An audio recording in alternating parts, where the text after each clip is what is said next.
on va bien comprendre ce que c'est que la nouveauté de vie. On va bien comprendre.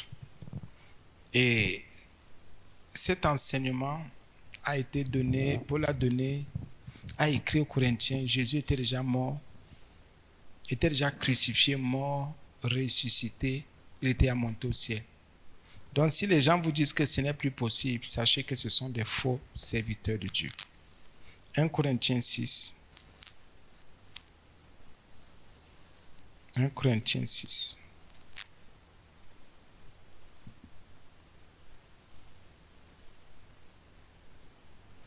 Il est écrit,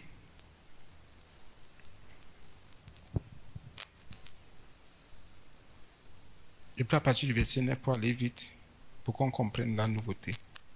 Je peux, bien aimer.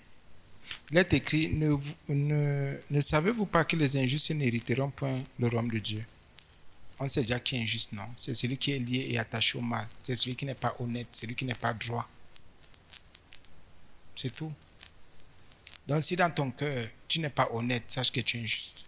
Si tu n'es pas droit, tu es injuste. Et je vais prendre un exemple. Quand vous lisez 1 Corinthiens 13, là on parle de l'amour là. Tous ceux qui ne mettent pas en pratique 1 Corinthiens 13 là, de 4 à un niveau là, ils sont injustes. Bien, mais c'est très important. Ne savez-vous pas que, connaissance, savoir, les injustes n'hériteront point le royaume de Dieu. Aucun injuste n'est sauvé et ne peut être sauvé. Le royaume de Dieu, comme il est écrit, c'est un héritage. Il y a le mot hériter, héritage. Dieu dit, bon, je vais léguer mon royaume, je vais donner mon royaume. Ceux qui viendront dans mon royaume, ce sont ceux qui ont cru en mon Fils et qui sont justes, que j'ai déclaré justes parce qu'ils ont cru en mon Fils. C'est un héritage. Et c'est pour ça que c'est normal que Seigneur Jésus dise qu'il y a plusieurs demeures dans la maison. Il y a un héritage. Il y a des choses que nous allons faire au ciel qui n'ont rien à voir toujours avec ce qui est sur terre. Il y a un héritage. Donc dans son royaume, il a réservé un héritage pour chaque enfant. Je voulais dire pour tous les justes en Jésus-Christ. Tu peux être juste dans le judaïsme, jamais. Juste dans le pentecôtisme, jamais. Juste pour Dieu. Juste par Jésus-Christ et pour Jésus-Christ. Un Bouddha, celui qui est dans, je ne sais même pas comment on appelle la religion là, il peut être juste pour Bouddha, jamais. Peut-être qu'il ira dans le royaume de Bouddha. Mais nous parlons du Dieu créateur ici par Jésus-Christ. Donc si tu es droit, tu es honnête, tu n'as que le bien dans ton cœur, tu ne conçois que ce qui est bien, ce qui est propre, ce qui est pur. La Bible dit qu'il y a cet héritage-là que tu vas recevoir. Et on commence à recevoir cet héritage ici sur terre. Et il continue donc. Ne vous y trompez pas. On met maintenant de côté ce que nous étions. Ni les débauchés. Déjà, les injustes, les justes sont exclus. Ni les débauchés. La Bible dit ne te trompe pas. Il y a le mot tromper. Qui te trompe donc? Qui vient te tromper pour dire que Jésus est mort, alors tu es sur la grâce, ça va, donc c'est bon. Comme Jésus est mort, je peux pécher, je peux être dans la débauche. Jésus est mort, ce qui est sûr, c'est que même si je meurs, je suis sauvé. Il dit, ne vous y trompez pas. Pourquoi Paul vient les casser? C'est parce qu'il y a les faux docteurs qui disaient, non, Jésus est mort. C'est pas aujourd'hui, hein. Il y a les faux docteurs, les faux serviteurs qui disaient, non, non, non, les faux frères, Jésus est mort. Il est ressuscité, il est monté au ciel. Il a porté nos péchés, donc c'est fini. Même si on vit comme on vit, l'essentiel est de croire en Jésus. Ok. Paul dit ici, hey, dégagez-vous de la tromperie. C'est pas toi de la tromperie. C'est que tu pratiques là.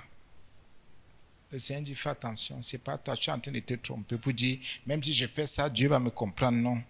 Débauche, ni les idolâtres. Quand quelqu'un est dans la débauche, la Bible dit de fuir la débauche, les gens disaient que non, pourquoi nous on ne juge pas? Si quelqu'un meurt dans la débauche, il ne va pas au ciel. C'est comme si quelqu'un me disait que un polygame Il n'a même pas cru en Jésus, je prends ça comme ça. Hein. Il meurt, il va au ciel. Il est dans la débauche. Entre nous. Une jeune fille ou bien un jeune ou un monsieur qui meurt, il couchait. Oh, les femmes à gauche, oh, les femmes, oh, les bas, oh, le désordre, là, il meurt. On dit qu'il est parti au ciel. Il est parti au ciel. Il ne peut même pas entrer au ciel. Même pas. Normalement, les gens, je dis ce qui est vrai par le Saint-Esprit, normalement, les gens, quand il y a mort, hein, les gens doivent plutôt pleurer pour eux-mêmes. Ne doivent plus passer pour le monde, il n'y a plus rien à faire. Que les gens pleurent pour eux, eux-mêmes là. Eux-mêmes, pleurent pour toi. Tu ne peux pas pleurer pour eux. Je pleure tellement. Vraiment la séparation. Quelle séparation? À un moment donné, Tom, tu sais que tel était méchant, tel était injuste, tel menait une mauvaise vie. Et tu pleures, oh, tu t'enroules par terre, laisse ça, laisse la danse là. Laisse ça. Bien-aimé, nous ne sommes pas durs, nous ne sommes pas insensibles. Mon Dieu, c'est une tromperie, c'est une séduction. On ne peut pas te dire abandonne, quitte, abandonne, quitte. Tu dis, ah, laissez ça. Il y a un homme qui sont allés jusqu'à dire, laissez mon enfant tranquille, laissez nos enfants tranquilles. Ok. Ne vous y trompez pas, ni les débauchés, ni les idolâtres. Quand on attaque l'idolâtrie, il y en a qui disaient qu'on exagère. Bien aimé, la seule chose que Dieu exige, c'est la Bible, sa parole. Je prends ça comme ça. Sa parole ou la parole de Dieu. Et la plus grande et la meilleure et la bonne parole de Dieu est même s'aimer dans ton cœur. C'est après que je vais vous donner cette forte révélation. C'est après. Ça veut dire que même si, comme j'explique depuis l'autre jour, même si le concile de Nicée, comme ce sont les catholiques qui ont fait cette histoire à mélanger aux autres corrompus, et Constantin, même s'ils ont changé beaucoup de choses, si toi, dans ton cœur, tu as cru en Jésus, écoutez bien, qu'est-ce que Dieu fait? Il change ton cœur et il dit quoi? J'ai inscrit ma parole dans ton cœur. Écoutez très bien. Il dit qu'il inscrit sa parole en nous. C'est pour ça qu'il dit qu'il nous donne un cœur nouveau. Qu'ils aient changé ou pas, dès que tu crois en Jésus, parce que Jésus est la parole de Dieu, c'est pour ça que vous allez voir, quelqu'un dit, et je dormais dans le songe, dans le sommeil, on est venu me dire, ne fais plus ceci, ne fais plus cela, ne fais plus comme ça. Marche plutôt comme ça. Ah oui. Dans un moment donné, bien mes frères et sœurs, quand on dit la parole de Dieu, si tu as cru en Jésus, elle vient en toi, elle est inscrite. C'est pour ça que vous allez voir, il y a des péchés que vous pratiquez qui partent. Vous n'avez plus rien à voir avec ces péchés. Il y a une vie que vous meniez qui n'est plus jamais. Ça ne peut plus être. Pourquoi? Vous avez cru en la parole, en Jésus-Christ. La foi vient de ce que j'entends vient de la parole de Christ. On vous a révélé cela hier. Bien-aimé, c'est en toi. Tu ne marches pas toujours avec la Bible. C'est pour ça que quand il y a une situation, la parole qui est sémée en toi, tu vas voir comment, ce n'est pas toujours le verset biblique qui vient, mais c'est la parole qui est sémée en toi qui sort. Quand il y a une situation, c'est la parole de Dieu, de Christ, qui est sémée en toi qui sort. Sinon, c'est qu'on ouvre les Bibles tous les jours, ce que tu vas dans ton téléphone tous les jours, la parole est déjà sémée en toi, si tu as cru en Jésus. Mais si tu n'as pas encore cru aucune parole, peut-être encore, ce sont les paroles du diable ou de tes parents, ce sont ces paroles-là qui sont sémées en toi. Ou tes propres paroles que tu as conçues. Mais si tu as cru en Jésus, c'est fini. Des Genèse Apocalypse, là, c'est inscrit en toi. Et je sais pourquoi, j'en parle, pourquoi le Seigneur nous a beaucoup enseigné là-dessus. Beaucoup. Moi, je suis allé par le Saint-Esprit jusqu'à prier, Seigneur, inscris ta parole dans ma vie, des Genèse Apocalypse. Seigneur, inscris ta parole dans mon cœur, inscris ta parole. Moi, je suis allé jusqu'à faire cette demande. Ce qui fait qu'elle est en moi, je le sais. Je vis de la parole, je dépends de la parole qui est inscrite en moi. La parole de Dieu est inscrite en moi. Quand il y a une situation, je n'ai pas besoin d'aller chercher un verset où est le verset? Je parle. Les versets, nous le savons tous, ce sont les hommes qui ont divisé en chapitres. en verset. Ce n'est pas le verset qui va me sauver. Ce n'est pas le chapitre qui va me sauver. Mais c'est ma foi parce que j'ai cru en la parole qui est investie en moi et parce que je mets cette parole en pratique. Quand le Saint-Esprit te parle, il parle à ton cœur. Quand ta chair s'oppose au désir de l'esprit, c'est que ta chair c'est pas dans un livre. La chair est ta propre nature, donc ta propre nature a une certaine connaissance, une certaine formation. Donc le Saint-Esprit aussi en toi, bien sûr, vient avec sa formation, la formation divine. Les choses du royaume, en toi, la parole de Christ en toi. Oui, bien mes frères, c'est tous ceux qui ont cru en Jésus. Le Saint-Esprit va t'enseigner sur la divinité de Christ. Il va te dire, tu sais, c'est comme ça. C'est pour ça qu'on enseigne par le Saint-Esprit. Est-ce que vous comprenez un peu ce que j'ai dit là? Vous comprenez un peu ou bien? Amen. Parce que c'est très utile, comprenez ça. Comprenez ça. C'est en vous. Il y a une situation, tu vas d'abord aller fouiller. Et parfois, quand les gens disent qu'il faut que quelque chose s'aligne sur la parole de Dieu, bien aimé, soyez ouverts, renouvellement de l'intelligence.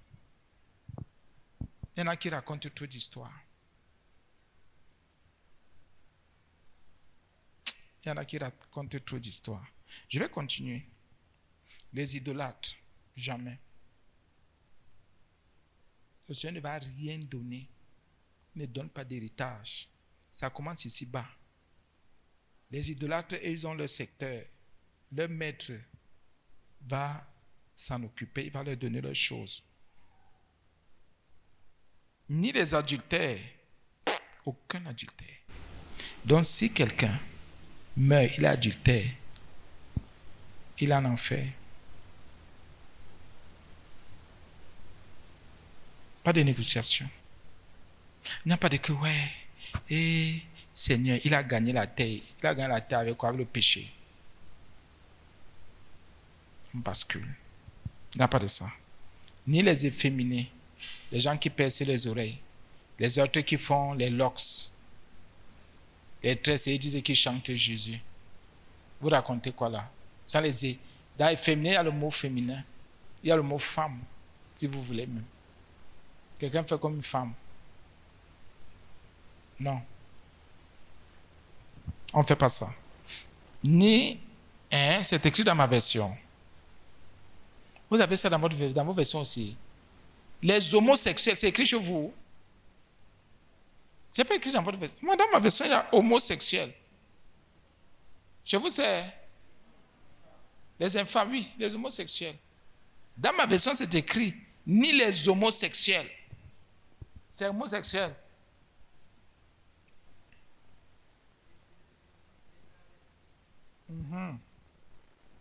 Les gens qui changent de sexe là. Aussi. Ni les homosexuels. Un homosexuel meurt, au lieu qu'on fouette son corps, les gens pleurent. Quand un homosexuel, je suis trop dur, je prêche l'évangile, non. Quand un homosexuel meurt, normalement, on doit d'abord fouetter son corps. Quand on a fini de fouetter, tout le monde vient cracher sur son corps.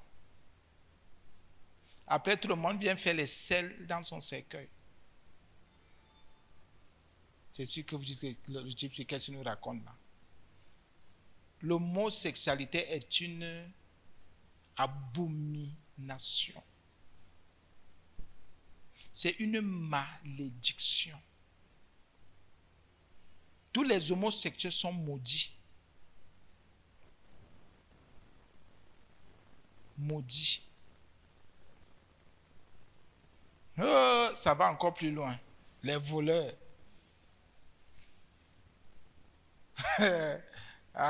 Tous les jours, pourquoi il parle trop de mensonges, il parle trop de vol. Celui qui vole, tu prends ce qui ne t'appartient pas. Combat, tu luttes. Lutte, tu combats, fais tout ce que tu veux. Je vous ai fait notre témoignage plusieurs fois.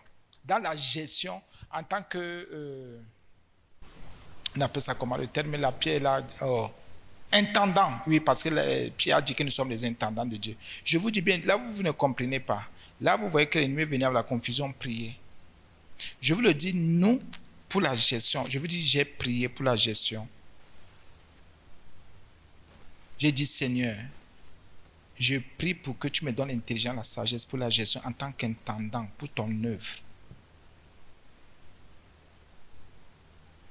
On ne déborde pas. Tu ne prends pas ce qui ne t'appartient pas. Tu ne touches pas à ce qui appartient à Dieu. Tu ne touches pas à ce qui appartient à ton frère. Même si c'est ton père.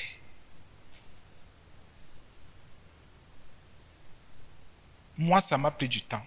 Je le reconnais au nom de Jésus. J'ai prié pour dire, Seigneur, je vais rester juste.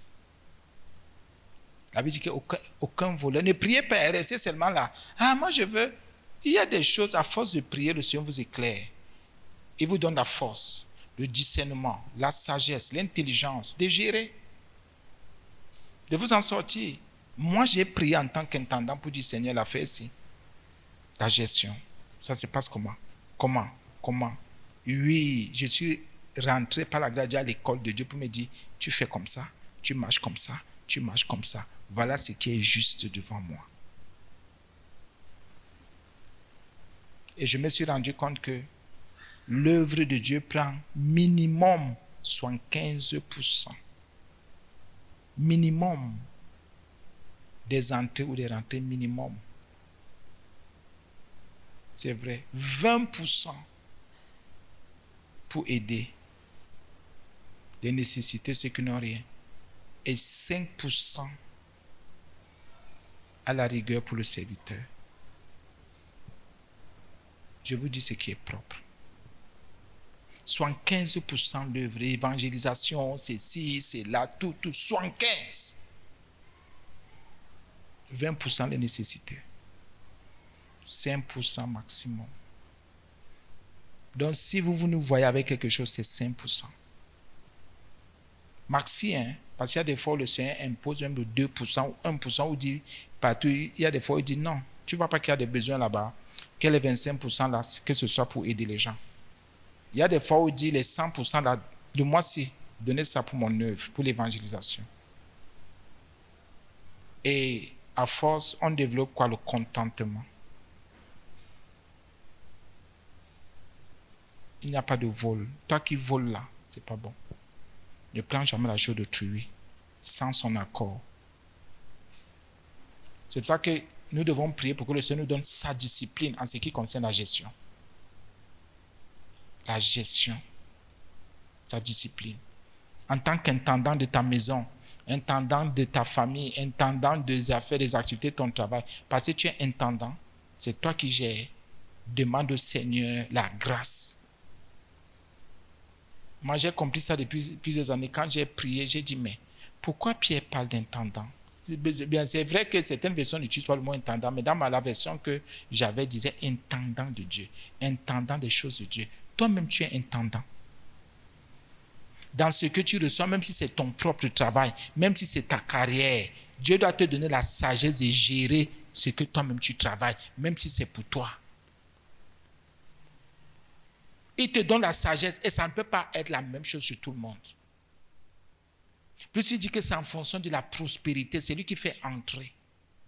On ne vole pas. On ne vole pas le frère, on ne vole pas la sœur, on ne vole pas, ni Dieu, on ne vole pas.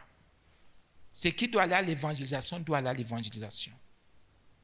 Si quelqu'un est sauvé et dans ses entrées, il n'y a pas pour l'évangélisation, ce n'est pas le salut. S'il n'y a pas pour les nécessités, ce n'est pas le salut. Le Seigneur nous appelle à aider pour l'évangélisation, pour que les autres croient aussi. Que les autres croient en Jésus. Qu'on aide ceux qui n'ont pas mangé à boire, qu'on les soutienne. D'abord, eux. C'est pour ça que la Bible dit quelque part que l'amour ne regarde pas à son intérêt. C'est vrai. Regardez alors aujourd'hui comment le Seigneur nous donne un travail, une affaire, une activité. Personne n'écoute n'importe quoi sur les réseaux sociaux. Personne n'écoute n'importe quoi et n'importe comment. Les gens commencent à raconter des histoires. C'est vrai. Ma Blanche m'a conté une histoire, pardonne-moi d'en parler, ma Blanche. L'autre jour, comment elle était en réunion avec les mamans. Des gens qui se sont mariés dans cette assemblée. On a cotisé des centaines et des centaines de mille, autant que les familles n'ont presque rien donné. Écoutez bien, les familles n'ont presque rien donné. On a cotisé des centaines, On a organisé des mariages à la hauteur de l'amour de Christ qui était en nous. Mais quand il faut faire l'œuvre de Dieu, vous voyez les gens donner 500 francs. Quelqu'un, un mois, donne 500 francs pour l'œuvre de Dieu. Les 500 francs, c'est pourquoi? C'est pour l'évangélisation. Autant qu'on a dépensé des centaines et des centaines de mille pour que tu te maries. Le Seigneur t'a accordé la grâce. On est même allé voir un officier d'état civil. On a béni le Seigneur pour que tout se passe bien selon la loi propre. Mais vous voyez quelqu'un, il enlève 500 francs par mois. C'est ce qu'il donne pour l'œuvre de Dieu. Il ne sait même pas l'œuvre. Avec tes 500 là, tu crois que tu payes même d'abord le courant chez toi à 500 francs? À plus forte raison, le courant de la maison de Dieu. Quand tu donnes 1000 francs par mois, tu payes le courant chez toi. Oui, peut-être qu'il y a des endroits où on paye le courant à 1000 francs. Peut-être, ça peut arriver, c'est peut-être. Bien, mais c'est vrai. C'est le vol. C'est le vol. Tu prends ce qui ne t'appartient pas. Tu prends ce qui ne t'appartient pas. Et après, vous dites que nous, là, nous. Et vous dites que c'est un pasteur vol, escroc, je ne crois pas. Je vous le dis, Dieu nous est témoin. J'ai dit le maximum que parfois le Seigneur nous permet d'avoir, c'est 5%. J'ai dit maximum, oh, je vous le dis, maximum, 5%. Maximum. Maxi. Il y a des fois où tout va dans l'œuvre. Et toi alors? Le Seigneur te permet de sortir tous les jours. Tu regardes à tes problèmes. C'est pour ça que certains ne prospèrent pas. Mais ils sont en train de voler. Un voleur ne peut pas prospérer. Quand quelqu'un vole et il prospère, c'est qu'il est du diable. La Bible dit aucun voleur. Et il y en a qui vont se retrouver en enfer parce qu'ils volent. Parce qu'ils viennent, ils sont assis là, ils écoutent des enseignements, ils sont des voleurs, ils abusent parce qu'ils disent, ah, les pasteurs là, ah, c'est ci, ah, c'est là, ils volent. Ils volent. Tu voles. Et si on t'appelle voleur, n'exagérez pas, comme vous pouvez m'appeler voleur. Tu es un voleur, tu es une voleuse. C'est vrai.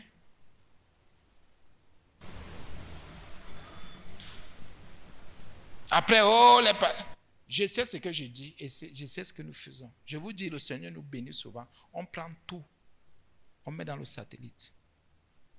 Dieu nous est témoin. Que ça, je vous dis, on prend tout, on met dans le satellite. Les gens qui vous disent, non, dans les assemblées, les églises, on raconte les histoires sont des bêtises, là, ils ne savent même pas ce qu'ils vous disent. Et vous, si vous écoutez les bêtises, là, tous ceux qui travaillent, qui œuvrent pour je vous prends un exemple, celui qui paie le courant, il œuvre pour l'évangélisation. Puis il y a la radio qui passe, il y a la télé qui passe, il y a une âme qui écoute les enseignements et qui se répand. Combien de personnes nous ont appelés ou sont venus ici? Non, moi je me dépouille. Depuis que j'ai commencé à écouter la radio, je me dépouille. Depuis que j'ai commencé à regarder la télé, je me dépouille. Ah oui? Ça veut dire quoi? Il y a beaucoup de voleurs. Et je vous ai vu prendre la Sainte Seine là. Il y a des voleurs. La Bible dit ni les voleurs. À force de penser à toi, tu es où avec ça? Faites comme nous. Nous, on prend, on ne calcule pas. On balance. Nous, on verse seulement. Dès qu'on voit que c'est un genre Seigneur, on fait comment? Et ça, à un moment donné, vous allez voir, ça devient... C'est parce que vous ne voulez pas travailler la fidélité avec le Seigneur. Vous n'êtes pas fidèle. Quand vous êtes engagé avec Christ et envers Christ, soyez fidèle. Vous allez voir comment il va travailler. Ne vous découragez pas, ne vous lassez pas, ne baissez pas les bras. Quittez l'esprit de vol, dégagez-vous du vol. C'est pour ça que même si l'ennemi fait comment, le Seigneur dit, parce que tu as agi comme ça, mon serviteur, vous agissez comme ça, mon serviteur, ma servante, c'est moi, ce n'est plus mon problème. Parce qu'il dit, Seigneur, tu sais comment je marche, tu sais comment tu m'as dit de marcher. je ne vole pas, je n'abuse pas, rien. Sinon, je pouvais me lever, je vous dis que Dieu m'a révélé un parfum. Dieu m'a révélé de vous vendre une eau. Dieu m'a révélé de vous vendre n'importe quoi et de bénir du n'importe quoi, n'importe comment. Ce sont des voleurs. Vous préférez qu'on vous vende des bouteilles d'eau à 5 000, des parfums à 10 000, des mouchoirs à je ne sais combien, je ne sais plus, des sprays, je ne sais plus trop quoi. Des trucs d'eau, on met un truc d'eau dans un petit truc spray, là, on te vend à 5 000. C'est ce que vous dites tous les jours. Mais là où, comme ici, on vous parle de la vérité, on vous dit non. C'est là où vous fermez vos cœurs. Mais si je venais avec l'esprit, voici un mercredi, non. Et ils sont très sages, ces voleurs. Ils ont les petits sprays comme ça. Et chaque spray a son nom. Spray de la victoire, spray de l'autorité, spray de, si c'est de l'envahissement, il y a tellement spray de la soumission. Quand quelqu'un arrive, un spray à 5 000,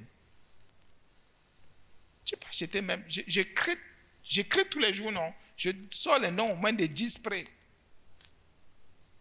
Quand tu vas venir, tu vas chercher à acheter les sprays. Quand tu viens, j'ai tel problème, c'est comme ça, dis-les, je vais prier, mais tu sais, mais pourquoi tu achètes le spray de tel? Le spray de la victoire. Ah oui, les gens vous poussent au vol, parce que même sont des voleurs. Les voleurs ne vont pas hériter. Voilà la même famille, ni les cupides. Seulement moi, je gagne, je prends. Seulement moi. Que je fasse tout ce que je fais, c'est pour moi. Il faut que je gagne. Il faut que... Où sont mes avantages ici? Je vais profiter de quoi? Je tire. Aucun cupide ne va au ciel.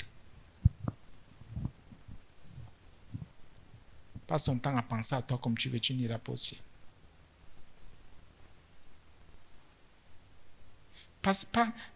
Vous savez, j'ai remarqué, pardonnez-moi, je vois aussi sur le net, j'ai remarqué et j'écoute beaucoup et je ressors des choses. J'ai remarqué qu'il y a beaucoup de faux frères, de faux serviteurs qui vous induisent en erreur.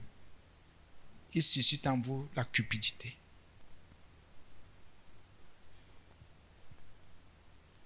Et j'ai vu beaucoup de personnes changer.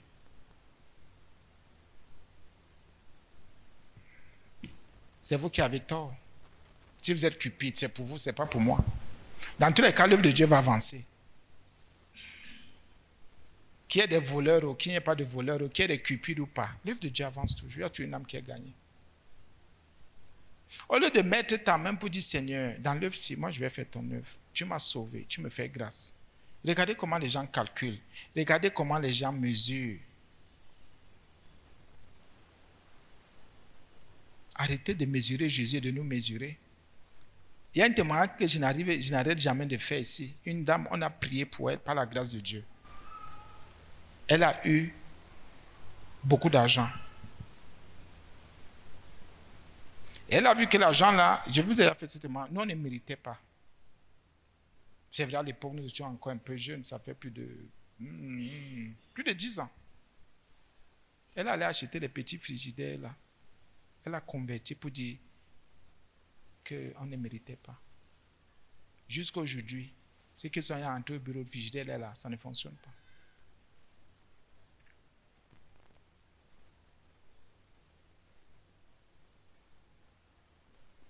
Un autre, l'argent, il trouvait que c'est beaucoup. Il y a un groupe là qui peut alimenter tout un quartier.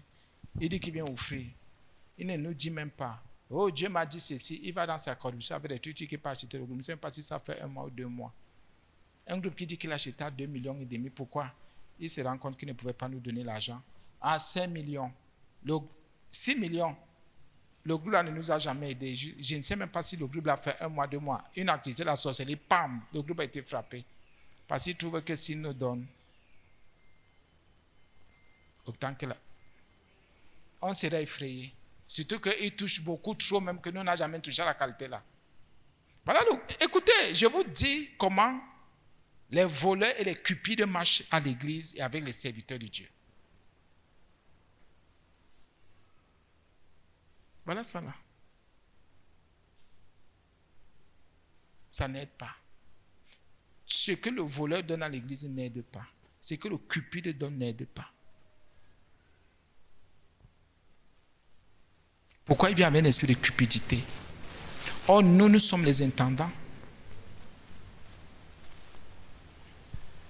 La sagesse que Dieu m'a donnée pour gérer son œuvre, ce n'est pas la même sagesse que tu as. Qu'est-ce que tu en sais?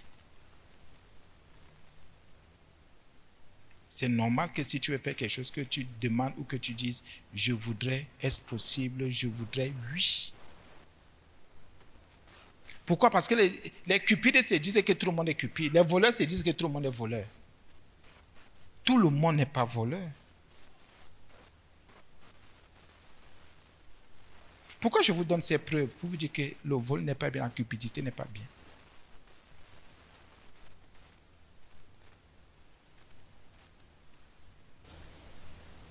S'aimer pour l'œuvre. Le Seigneur va vous bénir. Je prends encore un autre exemple. Quand le Seigneur nous fait grâce pour Mendon, on construit. On lance. Le Seigneur nous fait grâce. On a un lopin de terre. Écoutez bien, on a un lopin de terre, quelques mètres carrés. On veut construire une maison en planche. Le frère nous dit, hey, vous aussi, comment vous voulez faire une maison en planche? On dit que non, on s'en fout. On fait même en porte-à-porte, ça ne dérange pas l'essentiel et qu'on ne soit plus en location. Il dit jamais. Écoutez bien. Le Seigneur permet. Le terrain, on a avancé l'argent. Écoutez ce que je dis. Hein. On a avancé l'argent du terrain où on vit. Mais pour ici, pour l'église, on a donné tout l'argent. On a acheté pour l'église un terrain plus grand. Écoutez bien. Écoutez bien. Là où nous vivons, ici, là, est plus grand. Écoutez bien ce que je vous dis. Écoutez bien. On ne vole pas Dieu. C'est pour ça que quand il dit qu'on a maximum 5%, c'est ce que vous réfléchissez que oui.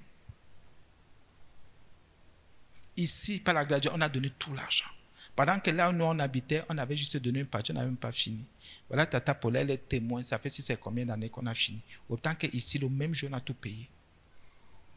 Pour dire quoi? Jésus d'abord, l'évangélisation d'abord. On a fini ici avant de finir là où on habite. D'abord, là où on habite, on n'a jamais fini. C'est même pas si on va finir un jour. Mais ici, on va finir ici. Écoutez un peu, regardez un peu comment les voleurs, la différence entre celui qui veut œuvrer pour Christ et comment les cupides travaillent. Le cupide, c'est d'abord chez lui. Le voleur, c'est lui d'abord. D'abord sa maison, chez lui. Lui d'abord, c'est le voleur. C'est pour ça que les gens ne prospèrent pas. C'est vrai.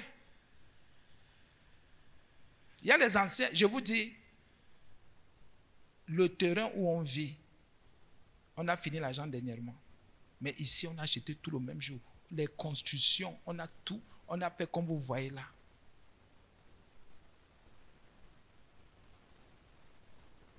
Je n'avais jamais dit que je coule une dalle. C'est d'abord dans l'église de Dieu qu'on a dit que nous on coule la dalle.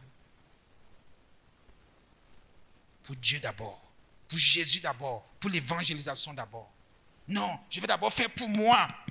Tu es voleur, tu es cupide. Pour toi. Pour toi. Je vous parle maintenant parce que vous savez, les gens disent, oh, les pasteurs sont des voleurs. Ça. Je vous dis. Je vous le dis.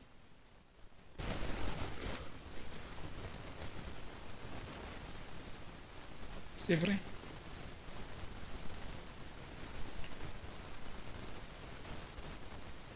Le carreau qu'il y a ici, là, est tellement cher, Dieu seul le sait. Je ne peux pas accepter de mettre un genre de choses comme ça là où je vis. Mais dans la maison de Dieu, oui.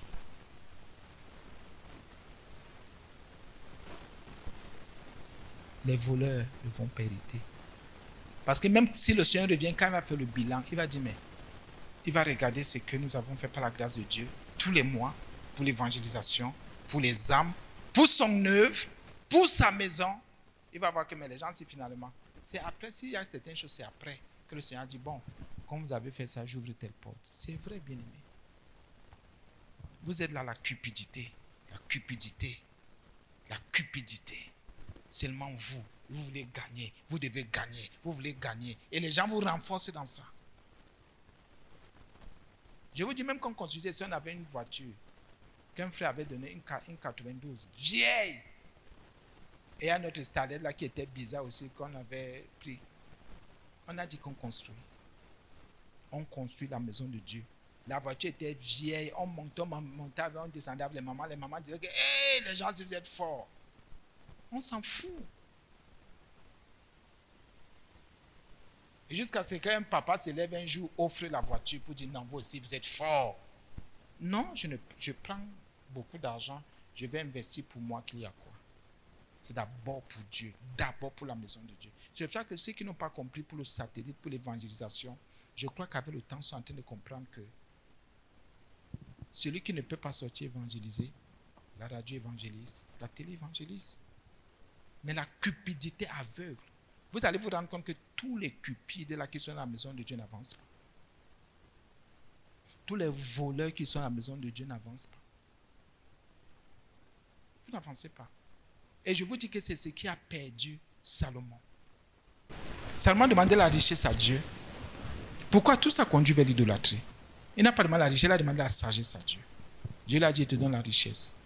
Salomon, sa maison était plus luxueuse que le temple.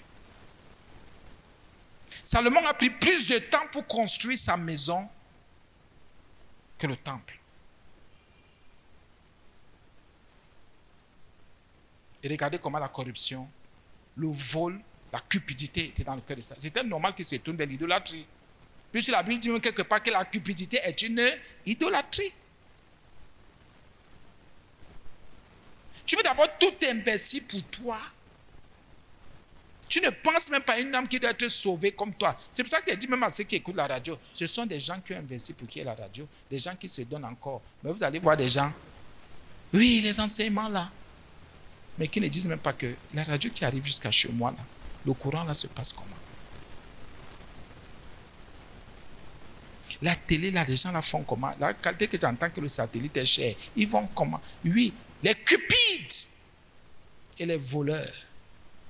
Ils s'en foutent, ils veulent seulement prendre.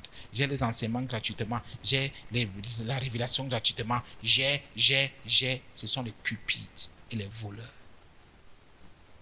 N'écoutez pas les gens qui vous gardent, qui vous enchaînent dans les cupidités, dans le vol. Ils sont en train de vous exclure de cet héritage, de royaume des cieux, de Dieu, si vous voulez même. Ni les ivrognes, ceux qui boivent là, ils sont perdus. Quand un ivrogne meurt, on doit acheter 6 buvelles à 33. Dans son cercueil, on ouvre les 33. On verse la Guinness, on verse tout ce qui buvait whisky, on verse tout. Comme ça, ça va entrer dans ses narines, ça entre dans tout, on ferme bien. En l'enterrant, on achète encore d'autres choses, la bière qu'il va boire dedans là-bas, dans son cercueil. Je parle comme un serviteur de Dieu, parce que je le suis. Je prêche la sainteté. Donc comme ça, on ne met pas seulement les casiers comme ça fermés, il faut ouvrir parce qu'il peut se lever, il veut boire et il a soif. Vous savez que les ivrognes, les buveurs disent souvent j'ai soif. Donc il peut avoir soif, il se lève, il boit là-bas dedans, il se recouche encore. Jusqu'à ce que ça finisse.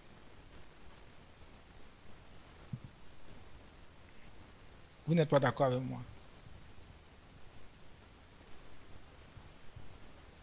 Si on pouvait changer les lois. Les outrageux, ni les ravisseurs, on avait enseigné là-dessus, n'hériteront le royaume de Dieu.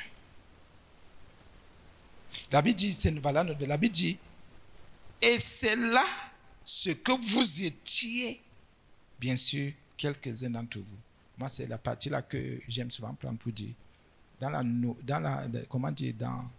vie nouvelle, la Bible dit que c'est là, c'est ce que nous étions. Quand on me dit un genre de choses, tu dis c'est ce que j'étais. Aujourd'hui, je ne le suis plus. Je ne pratique plus ça. Je ne fais plus ça. Je ne pense plus comme ça. Je ne réfléchis plus comme ça. La Bible dit, et c'est là ce que vous étiez, quelques-uns d'entre vous. Tu vas beaucoup prier avec le verset 6 ce soir, avant de dormir. Tu vas voir des choses. Le verset 11, non, de 1 Corinthiens 6. Et la Bible continue. La Bible dit que donc, c'est une vie passée, c'est là ce que vous étiez, tu étais. Vous étiez, j'étais, nous étions. Nous ne le sommes plus. Vie nouvelle, je ne le suis plus. Je n'ai plus mon identité. Si on m'appelle encore tel, tel, tel, de toutes ces choses, je dis non. Je ne le suis plus, je suis bien juste. Parce que j'ai cru en Jésus, le Seigneur m'a déclaré juste. Je ne suis plus débauché, idolâtre, adultère, efféminé, homosexuel, voleur, cupide, ivrogne, outrageux, ravisseur. La Bible dit que je ne suis plus ces choses-là. Mais vous avez été lavé. Regardez maintenant. Il y a le mot laver. Quand laver, ça veut dire que ça, c'était des impuretés, de la saleté spirituelle et physique. Vous avez été comment lavé. Quand quelqu'un continue, dit qu'il vient à l'église, continue à être ivrogne, bandit, voleur, cupide, il n'a jamais été lavé.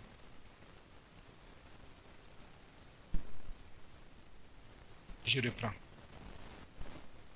La vie nouvelle, c'est que Jésus nous lave. Son sang nous lave, le Saint-Esprit nous lave, la parole de Dieu nous lave, la sainteté nous lave. Donc si quelqu'un est encore outrageux, cupide, adultère, hypocrite, débauche, tout le reste là, c'est qu'il n'a jamais été lavé par le sang de Jésus, par le Saint-Esprit, par la parole vivante de Dieu. Jamais il n'a été lavé. La Bible dit, mais vous avez été lavé normalement. Celui qui ne pratique plus ces choses est lavé. Mais vous avez été sanctifié, mis à part. Si tu es encore ce qu'on dit là, tu n'as jamais été sanctifié. Donc tu n'es pas saint. Et celui qui n'est pas saint ne peut pas devenir parfait. C'est le saint comme perfection, qu'on rend parfait en l'enseignant, en lui expliquant les secrets de Christ. Mais vous avez été, normalement, la Bible dit c'est que, donc j'ai été parce que j'ai cru en Jésus. Mais vous avez été justifié. Tu n'es plus condamné, jamais c'est fini. Qui condamnera les élus de Dieu? Tu es déjà justifié de tout. Du vol, de la cupidité, de l'idolâtrie, de toutes ces choses-là. Tu es justifié. Ton tableau, zéro. Donc tu es juste. Pour Dieu, tu es droit, tu es honnête, tu es clair, tu es pur. Au nom du Seigneur Jésus-Christ et par l'Esprit de notre Dieu. Donc ici, dans la vie passée, dans le renouvellement de l'intelligence, dans le renouvellement dans le service dans l'Esprit nouveau, il y a le nom du Seigneur et il y a l'Esprit de Dieu. Donc, le Seigneur Jésus lave, sanctifie, justifie. Le Saint-Esprit fait la même chose. Il lave, il sanctifie, il justifie.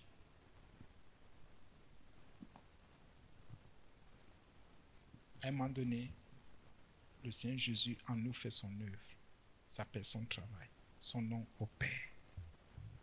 À un autre moment, c'est le Saint-Esprit. Mais ici, vous voyez que ce sont les deux ensemble. Le Seigneur Jésus dit, il a cru en moi. Le nom du Seigneur Jésus commence à travailler, à travailler, à travailler. Et après, le Saint-Esprit prend. Ah oui? Tu es à quel niveau? Si tu es encore dans ces péchés-ci, c'est que tu n'es pas lavé, sanctifié, justifié. C'est trois choses. C'est la preuve que tu marches dans l'esprit nouveau, tu sais dans l'esprit nouveau, tu es dans la nouveauté de vie. Quand on dit laver, c'est que tu es propre. Devant le Seigneur, tu es propre. Devant l'Éternel, tu es propre. On ne voit plus. Quoique c'est bon. On ne nous voit plus, c'est le Seigneur Jésus-Christ que le Père voit. On ne nous voit plus. Il y a des démons qui ne peuvent plus nous voir.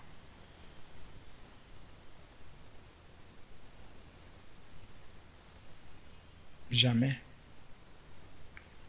Parfois, c'est l'Esprit de Dieu qui est là. Parfois, c'est le Seigneur même qui vous enseigne. Et c'est lui qui enseigne. Amen. Est-ce qu'il y a une question? Chacun va se poser la question, Seigneur. Voilà ce que j'étais. Est-ce que je suis même lavé? Sanctifié, justifié.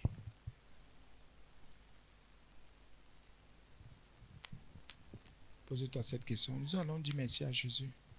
Comme il n'y a pas de question. Nous allons dire merci. Autrefois, nous étions ivrognes. C'est là ce que vous étiez. C'est là ce que nous étions.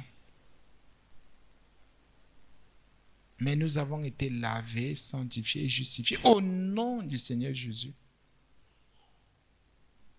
Et parfois, l'affaire là va loin. Tu peux être lavé, même si tu avais une maladie bizarre. Tu es lavé parce que tu as cru.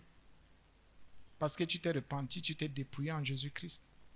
Il y a des maladies vénériennes qui parlent, les maladies du sang, les maladies de la sorcellerie, les sorts qu'on t'a versés, jetés, la poisse, le rejet. Il y a beaucoup de choses qui tombent et qui partent au nom de Jésus. Il y a les déformations, les malformations, il y a beaucoup de petites choses. Moi, j'appelle ça petites, les choses qui partent. En lui disant merci au Seigneur, je te dis merci parce que tu es Dieu, merci parce que tu agis, merci parce que tu donnes gloire à ton propre nom, merci parce que tu manifestes ta sainteté, ta pureté. Nous avons prié, nous savons que tu es Dieu, nous avons prié, nous savons que tu ne mens pas, nous avons prié, nous savons que tu nous donnes pas des avertissements, mais tu nous donnes ta sagesse pour que nous puissions marcher comme toi, qu'on ne soit pas comme tu as insisté sur le vol de la cupidité, qu'on arrête de voler aux frères, aux sœurs, qu'on arrête de voler, Seigneur, parce que si tu fais de chacun de nous des intendants, un intendant au nom de Jésus, pour la gloire de ton nom, tu nous appelles à la bonne gestion de ce que tu nous donnes au nom de Jésus. Merci pour tout ce que tu fais au nom de Jésus. Amen. Seigneur, je remets le retour entre tes mains parce que tu es Dieu, tu es notre soutien, notre référence, notre force, notre grâce. C'est toi qui nous conduis et c'est toi qui agis en nous. Merci Seigneur, au nom de Jésus. Amen.